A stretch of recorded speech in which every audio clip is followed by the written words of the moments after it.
Halo Gemini, ketemu lagi di channelnya Mailah Tarot.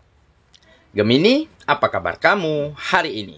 Semoga selalu dalam keadaan sehat walafiat, tak kurang suatu apapun, dan selalu bahagia. Amin. Baik, Gemini, hari ini kita mengangkat judul yaitu harta yang paling berharga akan kamu miliki. Oke Gemini, konsentrasi, lihat, dengar, dan rasakan, serta pikirkan orang yang kamu fokuskan saat ini. Semoga temanku Gemini bisa terhibur dan bisa bijaksana dalam menyikapi video kita kali ini. Dan di sini, aku nggak bosan-bosan ngingatin bahwa ini hanyalah sebuah pembacaan energi, bukan sesuatu yang pasti. Karena sesuatu yang pasti hanya milik Tuhan semesta alam. Oke Gemini, kita mulai dengan kartu pertama. Baik. Di sini kita punya Ace of Pentacles. Kartu kedua. Di sini kita punya Two of Wands. Kartu ketiga. Di sini ada The Hierophant. Kartu keempat. Di sini kita punya Knight of Pentacles. Kartu kelima. Di sini ada Nine of Wands. Dan kartu yang keenam. Di sini kita punya Six of Cups. Oke. Sedangkan bottom of the deck kita kali ini, di sini kita punya King of Cups. Oke. Gemini, konsentrasi, lihat, dengar, dan rasakan, serta pikirkan orang yang kamu fokuskan saat ini. Harta yang paling berharga akan kamu miliki. Oke. Kita mulai dengan bottom of the deck kita kali ini. Di sini kita punya King of Cups. Nah, ini menggambarkan keseimbangan, ya, di mana kamu mulai mampu menyeimbangkan dirimu, mulai tidak terpengaruh lagi oleh hal-hal negatif, mulai bisa berpikir, memandang, menilai segala sesuatunya dari sudut pandang yang positif dan terbuka. Sehingga dengan ketenanganmu, dengan kebijaksanaanmu, serta dengan ada sedikit wibawa yang kamu miliki, sehingga kamu benar-benar mampu memperbaiki setiap hubungan yang kamu jalankan saat ini. Entah itu hubungan pertemanan, persahabatan, hubungan kegiatan, hubungan kerjasama, ataupun hubunganmu dengan lingkungan sosialmu, dengan tetanggamu. Di mana kamu sudah mulai bisa menjadi penengah ataupun berada, berdiri di tengah-tengah. Tidak lagi berpihak kepada siapapun. Tetapi kamu terus arahkan pemikiranmu, terus berbagi ide ke arah yang positif. Sehingga yang dulunya mungkin ada permusuhan, ada perselisihan, mampu kamu tepiskan ataupun mampu kamu redakan dengan sangat baik.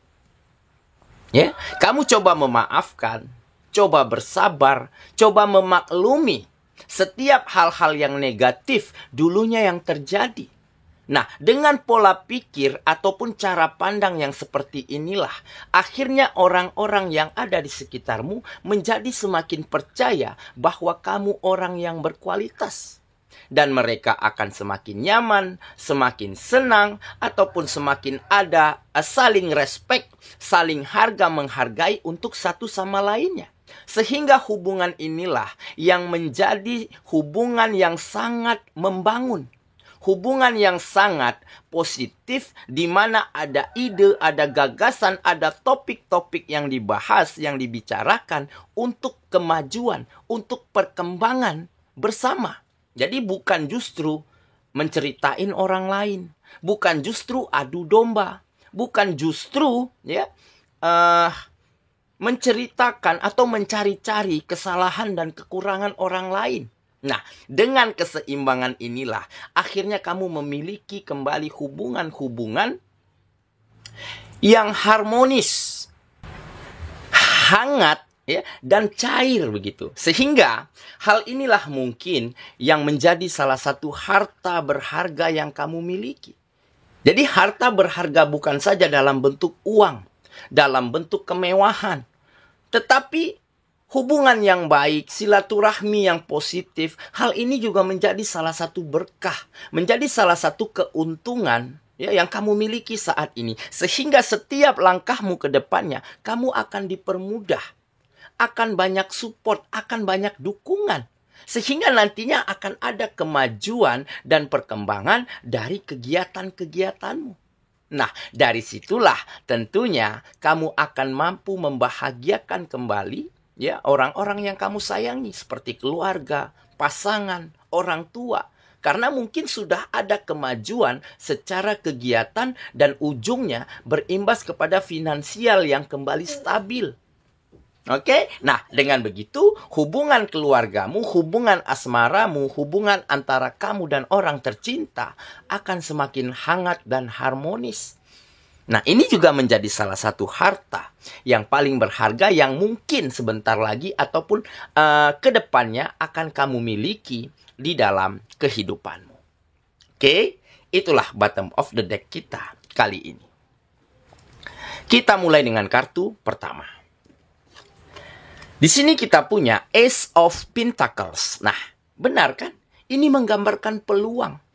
Di mana kamu semakin berpeluang, semakin berkesempatan, semakin banyak yang percaya dan yakin kepada dirimu. Karena apa? Karena cara berpikirmu, pola pandangmu, ya, sikapmu, komunikasimu sudah semakin baik dan positif. Sehingga orang-orang yang ada di sekitar itu nggak berpikir dua kali untuk memberikan peluang, untuk memberikan tawaran yang baik.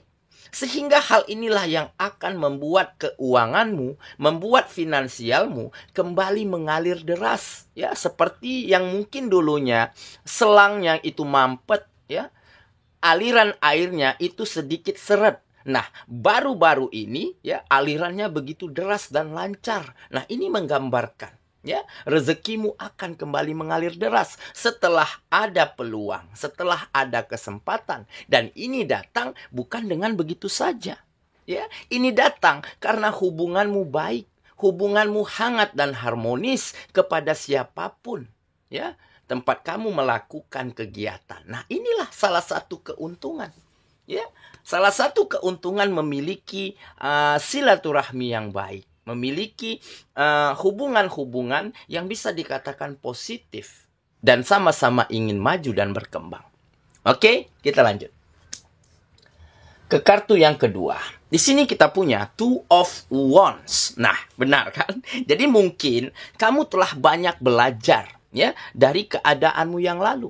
Ya, baik dari kegagalan, baik dari kemunduran, baik dari perselisihan, pertengkaran. Nah, kenapa dulu kamu sempat alami kegagalan, sempat alami kemunduran? Mungkin ada komunikasi yang nggak pas.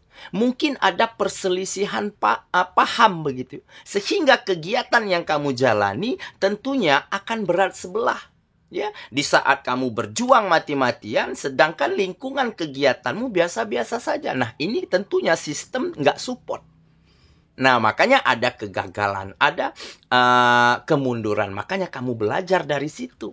Dan kamu ingin coba perbaiki ya hubungan ini agar komunikasinya kembali baik, kembali positif. Yang lalu biarkan berlalu. Yang sudah lewat, kamu berusaha untuk memaafkan, untuk memaklumi. Mungkin mereka dulunya bersikap demikian, ada alasannya. Dan itu urusan mereka. Nah, ke depannya kamu nggak ingin lagi hubungannya, komunikasinya itu nggak berjalan dengan lancar. Sehingga nanti akan ada kesuksesan, akan ada keberhasilan, ataupun akan ada kemajuan-kemajuan walaupun kecil di dalam kegiatanmu. Tentunya jika dilakukan secara terus-menerus, kemajuan ini akan semakin besar. Dan tentunya akan semakin menguntungkan bukan hanya untukmu, tetapi juga untuk lingkungan-lingkungan tempat kamu berkegiatan. Oke ya, kita lanjut ke kartu yang ketiga. Di sini kita punya The Hero Pen. Nah, jelas ya, ini adalah sikap yang bijaksana, sikap yang matang. Ya, mungkin di saat kamu terbentur dengan sebuah permasalahan, di saat mungkin kamu dimusuhin, di saat mungkin kamu disalahfahami ya oleh orang-orang, oleh lingkungan yang toksik, kamu coba ya, ungkapkan kesedihanmu, ungkapkan kekecewaanmu, kekesalanmu hanya kepada Sang Pencipta, hanya kepada lewat jalur langit. Jadi bukan justru membalas perbuatan buruk. Kalau kamu balas perbuatan buruk, maka apa bedanya kamu dengan mereka? Nah, makanya kamu mulai memiliki ketenangan di dalam jiwamu, ketenangan di dalam pikiranmu, dan ada kebijaksanaan di dalam hati, perasaan, dan juga sikapmu. Sehingga hal inilah yang menjadi nilai baik, nilai positif yang dilihat orang sekitar terhadap dirimu. Nah, makanya mereka sangat percaya, sangat yakin, ya, sangat ada rasa respect, saling menghargai untuk satu sama lainnya. Karena apa? Karena mungkin di saat kita membangun hubungan, membangun komunikasi yang baik, tentunya orang sekitar juga berusaha untuk melakukan hal yang sama. Tetapi sebaliknya, jika kita nyakitin, kecewain, ya, orang lain, maka ya hal-hal buruk bisa saja terjadi ataupun menimpa kita di depan perjalanan kita. Oke ya, kita lanjut ke kartu yang keempat. Di sini kita punya Knight of Pentacles. Nah, jadi ini lebih menggambarkan di mana kamu mulai nyaman, mulai bisa nyantai, ya, mulai nggak terburu-buru, ya, mulai nggak gegabah, ya, di dalam menyusun langkah, menyusun strategi, membangun ide, mencari gagasan. Karena kamu tahu nih, kesuksesan itu tidak ada yang cepat, tidak ada yang mudah. Semuanya butuh proses. Nah, proses inilah yang kamu jalani dengan sangat baik. Kamu berikan setiap hal yang terbaik yang kamu bisa di setiap prosesnya. Sehingga ya di kedepan hari, ya di depan perjalananmu bukan tidak mungkin. Kesuksesan dan keberhasilan telah menantimu di sana. Jadi nggak usah terburu-buru. Ya, jadi lebih fokus, lebih santai, lebih bisa mencintai dan menjalani prosesnya. Ini yang paling penting. Ya, karena rezeki ya itu sudah diatur. Tinggal bagaimana cara kita mempersiapkan langkah untuk menjemput rezeki tersebut. Oke ya, kita lanjut ke kartu yang kelima. Di sini kita punya Nine of Wands. Nah, ini sepertinya akan ada kejutan, akan ada surprise. Akan ada hal-hal yang tidak terduga ataupun hal yang di luar dari ekspektasimu, di luar dari dugaanmu akan datang ke dalam kehidupanmu. Bisa jadi ya dalam bentuk tawaran bisnis, tawaran kerjasama, ya, peluang ataupun kesempatan yang lebih baik ya daripada sebelumnya, ataupun dalam bentuk kamu didatangi oleh orang-orang yang baik, orang-orang yang positif, hubungan-hubungan yang saling bangun dan saling support. Ya, dan ini semua karena apa? Ini karena kamu benar-benar mampu menatap, melihat, menilai ya segala apapun yang terjadi di dalam hidupmu ataupun di setiap langkahmu itu dengan cara pandang yang terbuka dan positif. Ya, jadi kamu nggak lagi mudah baper, ya, mudah diadu domba. Kamu lihat nih objektivitasnya seperti apa. Kamu berusaha berpikir secara logis. Nah, inilah yang membuat kamu akan mendapatkan begitu banyak surprise, begitu banyak kejutan-kejutan baik ya di depan perjalananmu nanti. Oke, kita lanjut ke kartu yang ke-6. Sini kita punya Six of Cups. Nah, inilah yang mungkin mengisahkan atau menggambarkan di mana masa lalumu ya, yang mungkin ada beberapa masa lalu yang happy, yang bahagia, dan juga ada masa lalu yang sangat menguras hati, perasaan. Di situ ada kesedihan, kekecewaan, kegagalan. Nah, akhirnya masa lalu inilah yang membuat kamu semakin matang, yang membuat kamu semakin mampu berkaca untuk langkah selanjutnya. Jadi setidaknya jika kamu dulu melakukan kesalahan, kedepannya kamu nggak lakukan kesalahan yang sama. Nah, tentunya masa lalu inilah yang akan menjadi patokan, yang akan menjadi batu loncatan di mana kamu akan benar-benar mampu mengukir masa depanmu jauh lebih baik, jauh lebih bahagia daripada sebelumnya. Oke, saya kira itulah pembacaan kita kali ini, Gemini sahabatku. Dan semoga temanku Gemini benar-benar akan mampu membawa ataupun mewujudkan setiap hal-hal baik dan hal-hal bermanfaat bukan hanya untuk dirimu, tetapi juga untuk orang sekitarmu. Sehingga dengan hubungan yang harmonis, pertemanan yang positif, maka akan semakin banyak berkah, semakin banyak kemudahan di setiap langkahmu. Dan dengan begitu, kamu akan benar-benar dapatkan kesuksesan, keberhasilan, dan juga kebahagiaan di dalam kehidupanmu. Semoga ya, kita ketemu lagi di video selanjutnya. Sampai jumpa. Dadah.